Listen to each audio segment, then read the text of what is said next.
Sampai saya melihat pengumuman penerimaan itu sambil ngerokok di papan itu. Saya ditegur sama yang sudah tingkat tinggi syariah. Ente mau masuk LIPI yang ngerokok? Cuek aja saya. Ente tahu apa ibarat gitu kan. Udah saya singkat. Karena saya meyakini rokok itu halal. Akhirnya saya mulai belajar. Saya mendapatkan keanehan yang ditakutkan oleh para kiai sudah mulai nampak. Hati-hati tapi kalau ke sana, karena sebelum saya sekolah pun datang ke kiai semua, saya pamitin, saya sowanin ya. Pak Yai, saya mau nerus ke Jakarta begini-begini. Wis hati-hati, jikiin duwite bahasa Arabe, ojo akidai, bahaya ya. Itu pesennya. Karena begini.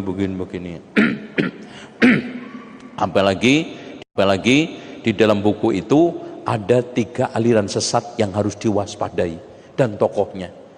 Khawarij tokohnya Ibnu Taimiyah, Rafidhah tokohnya Ibnu Qayyim, Wahabi tokohnya Muhammad bin Abdul Wahab. Sing rodok cocok yang terakhir itu loh. Itu. Akhirnya setelah itu kok begini, hampa rasanya. Perang batin, Pak. Yang dulu begini, yang dulu terus. Tapi saya nggak mau terpaku pada yang dulu. Akhirnya saya paling sering debat di sekolah. Guru mengajar akidah paling hafal saya. Sebelum selesai pengajaran sudah ditebak dulu. Paling yang nanya Zainal Abidin ini nanti. Itu sudah ditebak duluan. Gitu.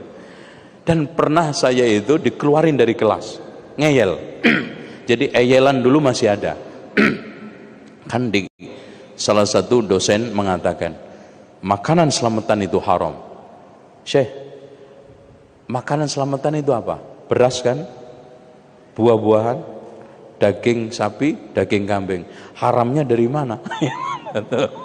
Anak ngeyel. Ada nggak dalil haramnya daging babi? Ada nggak dalilnya haramnya buah-buahan? Kayaknya dia nggak jawab dulu, saya disuruh keluar, ya. Terus saya nggak patah arang sampai akhirnya masuk takmili, masuk syariah. Terus kemudian ada daurah dari Saudi, saya ikutin terus, ya. Penyempurnaan demi penyempurnaan. Daurah pertama saya isbal, Pak. Ditegur, ente isbal finnar ini. Waduh, dinerakain saya. Masya Allah. Ini belum apa-apa neraka. Itu. Udah, akhirnya anak dialog kalah. Dalil-dalilnya ini. Akhirnya mikir, jangan-jangan bener ini. Akhirnya saya coba untuk kaji terus. Iya ya, Rasulullah mengatakan benar, tapi kiai saya dulu kenapa isbal semua? Nggak isbalnya cuma sarungan. Kalau sarungan nggak isbal mereka, pada cingkrang memang. Semua kiai kalau sarungan sunnah semua, iya cingkrang. Kalau ini yang pakai celana itu yang repot, ya. Tuh. Walhasil materi demi materi pengamalan, apalagi ketika kos, saya tiap hari dialog sama kakak kelas saya tentang tahlilan, yasinan, selamatan, tiap hari dijelek-jelekin, mangkel saya terus terang, Pak. Dan saya ya wajar, ya saya wajar aja kalau ada teman-teman sekarang seperti itu, ya nggak jauh-jauh seperti saya. Saya itu seperti ini kan di Libya aja 7 tahun, Pak. Itu tiap hari. Bagaimana yang nggak sama sekali? Yang ngaji cuma sebulan sekali. Ya butuh 50 tahun. Itu baru ngeh tahlilan nggak boleh, itu kan? Akhirnya kok seperti ini ya yang benar. Alhamdulillah. Cuman Pak, yang tidak diketahui siapapun, saya harus keluar dari dunia perdukunan. Selama 3 tahun saya perang dunia lain. Maaf, dunia lain itu saya kalau tidur nggak pernah bisa les, tapi nggak pernah melek, selalu ada aja. Itu sampai 3 tahun ngeluarin ini, ruqyah ini, tapi nggak pernah ada orang yang tahu, ya. Dan si orang dekat, ya, Dan orang dekat pun termasuk orang tua saya. Ya. Karena dulu saya mulai merdukun itu kelas 2 SMA. Karena dukun itu menjadi alat bagus untuk dakwah sambil dukun gitu loh Pak. Itu kan kayak wali songo, jadi kan hebat gitu loh. Kan sambil dakwah bisa ngobatin orang, megang tok aja ngelune hilang gitu kan gitu. Masya Allah seneng orang. Akhirnya hilang lepas, saya mendapatkan panggilan untuk melanjutkan sambil dakwah ke Riyadh, katanya bisa ketemu Syekh bin Bas. Saya membayangi Syekh bin Bas itu kayak apa, ya. Ya Allah, nanti bisa ngaji enggak itu. Akhirnya bulan pertama, kedua mulai bisa ketemu ngaji di rumahnya. Ya, Masya Allah, ternyata tidak saya bayangkan.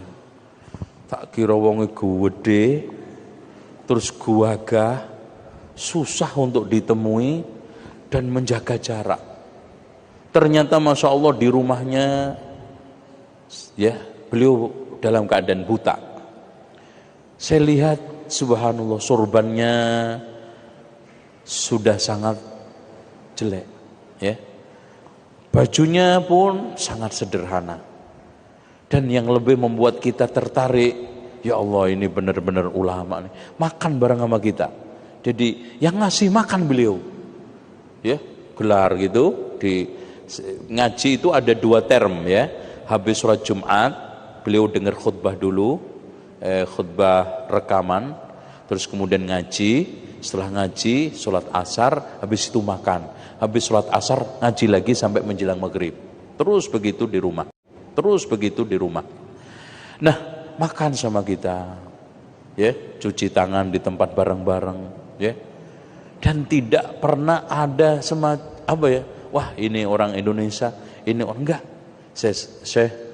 Saya pamit Syekh, mau belajar di antum, mohon izin. Oh ya, fadhol silakan.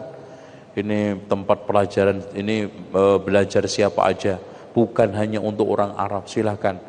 Saya dari Indonesia Syekh, insyaallah bisa menimba ilmu di sini. Alhamdulillah, kajian pada saat itu adalah kajian tafsir dan tepatnya adalah Ma'alimut Tanzil karya Imam Al-Baghawi. Ya, tafsirnya sampai sekarang ada karena saya beli untuk kajian itu. Pertemuan demi pertemuan, inilah sejatinya ulama. Inilah sosok karismatik.